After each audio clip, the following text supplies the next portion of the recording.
Good evening, everybody. Welcome to Cinemaholic Productions. My name is Spencer Henderson, and I am a cinemaholic. My name is Bella, and I'm a cinemaholic. And my name is Ryan, and I'm a cinemaholic. And we want to start off this episode. This is going to be the Paddington Deuce review. We need to start off, though, before we get into all that goodness, and just say we apologize for being very sporadic. We have set New Year's resolutions, and we are going to go gung-ho going forward. We've had some innovations. We've all been moving, blah, blah, blah, blah, blah. Paddington 2. Let's talk about that. I'm introducing this one. It's directed by Paul King, which, if I'm not mistaken, he directed the first one. The same cast has come back to this one, and this one takes place a little bit after Paddington 1, and it follows Paddington as he is trying to buy a gift for his aunt, who is still in Brazil. And he finds the perfect gift, but he doesn't have enough money. So we go on an adventure with him as he ends up being set up for a crime and accused of stealing. So I want to start off by just saying I really loved and adored this movie. And I think in this case, it's better than the original, better than the first one. Very good step in the right direction because it's so family oriented and just fun, full of love and heart. Spencer, what was your favorite thing about Paddington 2? The whole movie. Yeah, like really, this movie is incredible. The other night I was going to see Insidious Chapter 4, and yeah, and Ryan texted me and was like, exchange your tickets to Paddington 2. And I didn't. And it was a huge mistake. I went and saw this movie, and I was blown away by this movie. I remember liking the first Paddington. That being said, this was a couple years ago, and I really don't remember a whole lot about it. I just remember walking out and being like, man, that was way better than I expected, and I had heard good things about it, and it lived up to the hype. This movie like surpasses the hype, and it has a 100% on Rotten Tomatoes. It kind of was Buster Keaton-esque, I feel like, in a lot of the kind of zany moments. And there was just lots of great kind of comedic gags in the movie. There's a great scene involving laundry that goes on in the movie. And Paddington is just such a charming little character, and he's super endearing. And the emotional hook of this movie I found to be really beautiful, and it wove in some pretty timely topics, but in a really delicate and sensitive way that didn't feel like it was forcing something down my throat. And I think that's the best thing that I can say about this. And just to borrow a quote real quick from the movie, there's a great quote that says, if we're kind and polite, the world will be right. And I just love that quote so much. And I think it embodies this movie perfectly. There's not a mean bone in this movie's body. And I just really found this refreshing and think we need more movies like Paddington 2. What did you think of it, Bella? I really enjoyed it. I agree with everything you said, and I haven't seen Paddington 1. I think well, maybe I started it, but I never finished it, so I don't remember anything about it.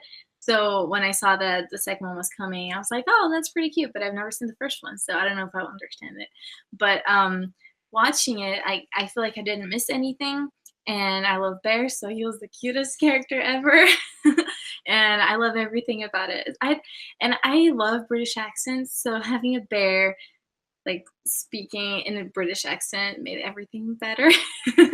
And it's so charming, like you said. It's beautiful, and I really I felt like while watching it, like it had so many bright colors, and it was so happy, it was so beautiful, like it was so joyful to watch. And I feel like there was a lot of moments that had the same style as like Wes Anderson's movies. And that's one thing that I told Ryan. It really kind of like has the same style, so I love that because it's amazing. Like one of my favorite things of this movie, and everything about it, the message and how everything is so kind and so nice, like it's just showing happiness to you. And I cried twice, just so you know. And I never cry in movies ever. It's so hard. Like the last time I cried, I don't even remember, but I cried at The Hobbit for some reason. So yeah. I cried twice in this movie, so it was really worth it. No, and I think I agree with everything you guys have said. And the first time was like halfway through the movie, and she turned to me and she's like, "Why am I crying?" And it just like is so emotional and simple. And it kind of going off of what you said, Spencer, I really think that this movie thrives in its simplicity, which is so refreshing. I think at least, you know, we're writing a movie right now, and this season, this Oscar season, you really dive deep into some of these nitty gritty and depressing movies that are artistic, and it kind of gets you down. But this was just so refreshing to have a good, entertaining movie that really at its bare bones was just, it wasn't trying to have layers, and it wasn't trying to be super complex. And because it wasn't trying to be complex, it ended up having emotional layers. And it wasn't A story, B story, C story, and all of these are gonna, it was just so straightforward with knowing exactly what it wanted to do and owning it. And it didn't try to be anything else. And it really stepped it up for me from the first one. I think it was a lot brighter. I feel like the first one was equally stylistic, but I think it was a little bit darker and more contrasty, especially with lightings and stuff. This one really just kind of opened up the exposure, and you know, it took you into this kind of fairy tale world where from the first of the movie you buy into it and you believe that this is something that normally happens. And I think that's what worked the best for me, is that it was able to take a normal world and introduce these magical things. And it reminded me of seeing the first Harry Potter movie in theaters. And I remember just as a kid watching that, being totally transfixed and knowing that I needed to learn more about film and about movies. And just the magical quality of that movie was really inspiring. And I think that this taps into that. And the last thing I'll say to kind of wrap up my thoughts is we need more movies like this, because it is so oriented for everyone. It's not just for kids. It's not just for adults. And I think we usually only get that with Pixar movies these days. You get a lot of really crappy animated movies where it is shooting just for kids, and it's so stupid. This doesn't ever come across as stupid. It's very smart, but it's not over the top by any means. So Spencer, do you have any additional thoughts or a score? One thing that I forgot to mention that maybe you guys can comment on is I noticed that one of the things I admired most about this movie actually was that each member of this family, the Brown family, I believe, yeah, the Brown family, they have a skill that's set up in the first act that has to be at one point utilized in the movie. And the way that some of these skills are used, I found to be really powerful, particularly they set something up early with Sally Hawkins' character, who I had forgotten was in the first movie. And now I know where I recognized her from when I saw Shape of Water. But yeah, they set up something with her character that has a huge emotional payoff in the second, or I guess the third act of the movie. And I wanted to see if you guys noticed that or had anything to comment on that. No, yeah, that is the point where I did start tearing up, because it was so emotionally powerful and like I've been saying, is it was so simple. It was easily planted at the beginning, and it was follow through.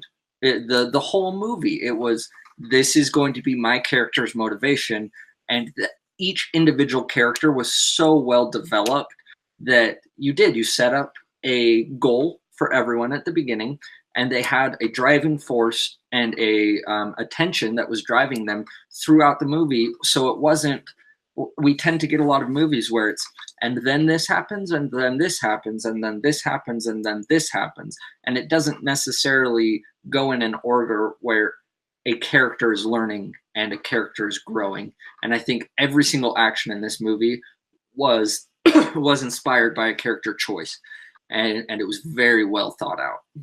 Yeah, I agree with you with everything. I don't have any more comments really, but I really, really enjoyed this movie, and I guess I'll just score.